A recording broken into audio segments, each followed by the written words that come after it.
Hola, este es el tercero de un conjunto de 4 videos que hemos llamado La Reina Roja, reflexiones sobre el estado actual de la agricultura. Este capítulo se llama Agrobiodiversidad. Bueno, vamos a comenzar utilizando una lámina que ya empleamos en el video pasado, que representa la red global de transporte de alimentos. Sin embargo, en esta oportunidad nos interesa solo el transporte marítimo, que es lo que vemos en esta lámina. En el mapa que aparece en esta lámina se observa un conjunto de flechas de diferentes colores y estas representan las rutas más importantes de transporte de alimentos a nivel mundial.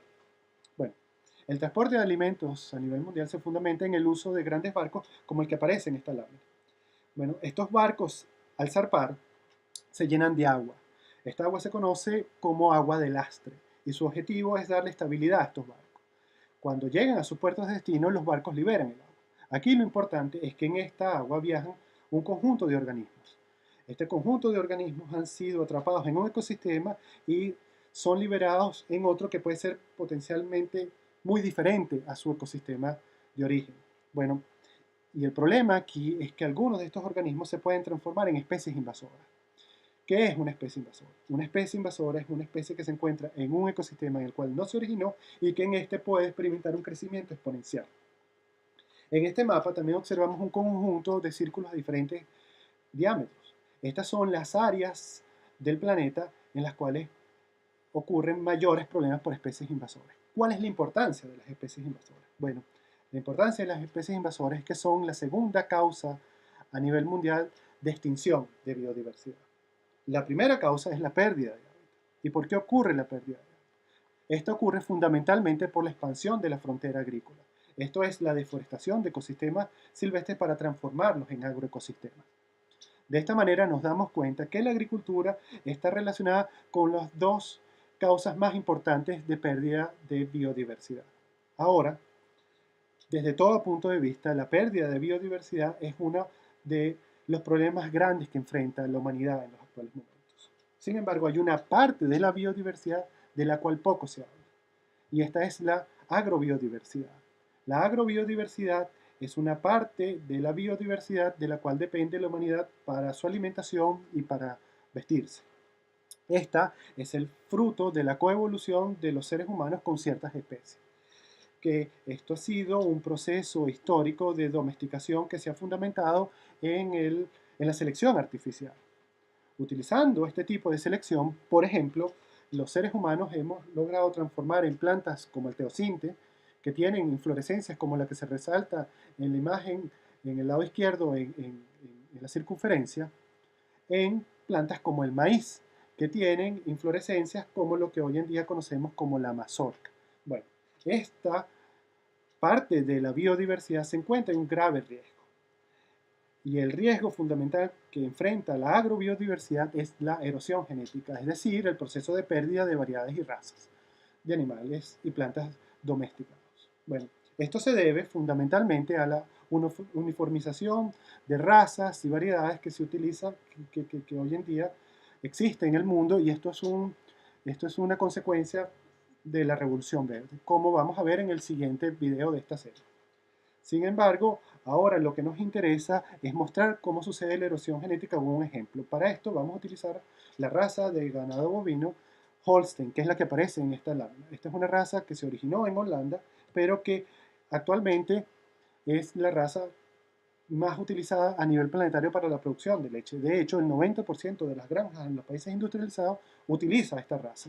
Y se encuentra en básicamente todos los países del planeta, como vemos en el mapa que aparece en la parte inferior de esta figura. En este, los países que aparecen de color marrón son países en los cuales se utiliza esta raza, es decir, prácticamente todos. Bueno, ¿cuál es el problema aquí? El problema aquí es que estamos hablando de animales domésticos.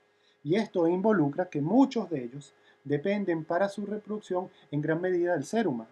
Ahora, ¿qué ocurre si los esfuerzos de cría se centran en unas pocas razas? ¿Qué ocurre con las otras? Bueno, esto lo que significa es que se encuentran en peligro de extinción. De hecho, la FAO estima que una tercera parte de las razas de animales domésticos se encuentran en peligro de extinción. Ahora, esto es con respecto a la agrobiodiversidad animal. ¿Qué pasa con la agrobiodiversidad vegetal? Bueno, aquí la situación es aún peor.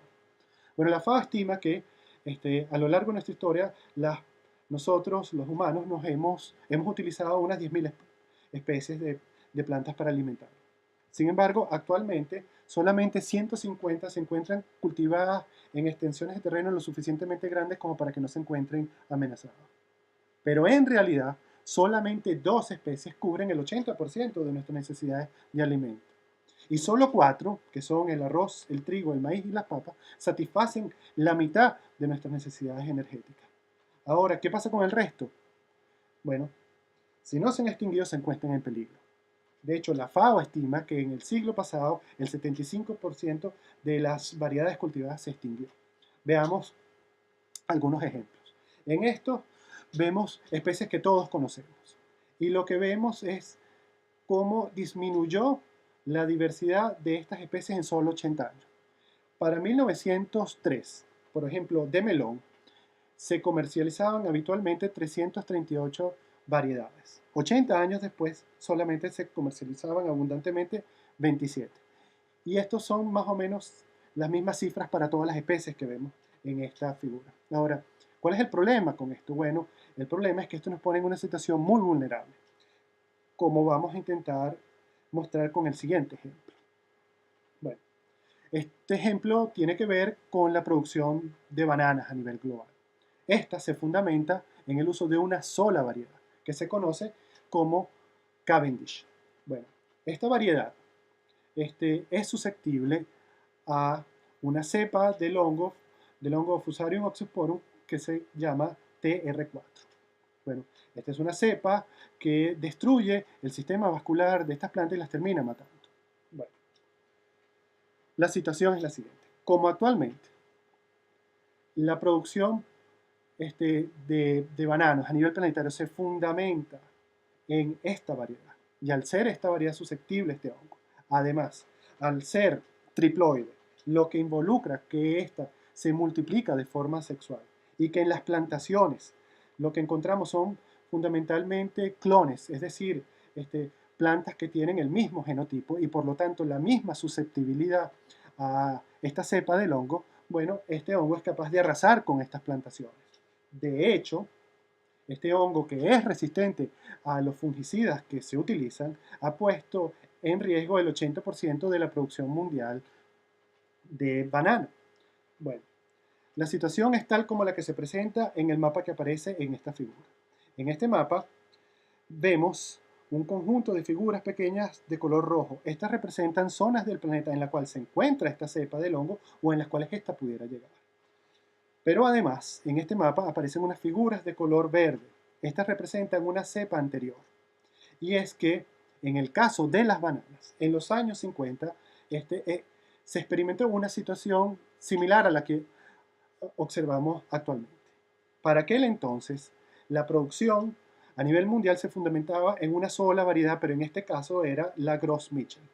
Y esta variedad fue arrasada a nivel planetario por otra cepa del mismo hongo. Bueno, a pesar de esta situación, en realidad no aprendimos porque hoy en día, de nuevo, la producción a nivel global se fundamenta en una sola cepa y nos encontramos de nuevo en una situación de grave riesgo. ¿Cuál es la enseñanza que nosotros debemos sacar de esta experiencia? Bueno, esto lo que nos muestra es la necesidad de ampliar la diversidad en la cual fundamentamos la agricultura. Ahora, esta diversidad nos ha acompañado durante nuestra historia, desde la revolución del Neolítico, desde que existe la civilización. Esta es una diversidad que tiene una cara. Esta es una cara que nosotros nos vemos llamados a proteger. Es una cara de la cual nosotros dependemos. Y es que la agrobiodiversidad es un patrimonio que es una manifestación de la diversidad cultural del planeta y que además está detrás de una característica fundamental de la agricultura, como lo es su carácter idiosincrásico, que va a ser el tema de la siguiente presentación, en la cual vamos a ver que precisamente el uso de la agrobiodiversidad nos va a permitir solucionar algunos de los problemas de los cuales hemos venido hablando. Bueno, muchas gracias por su atención.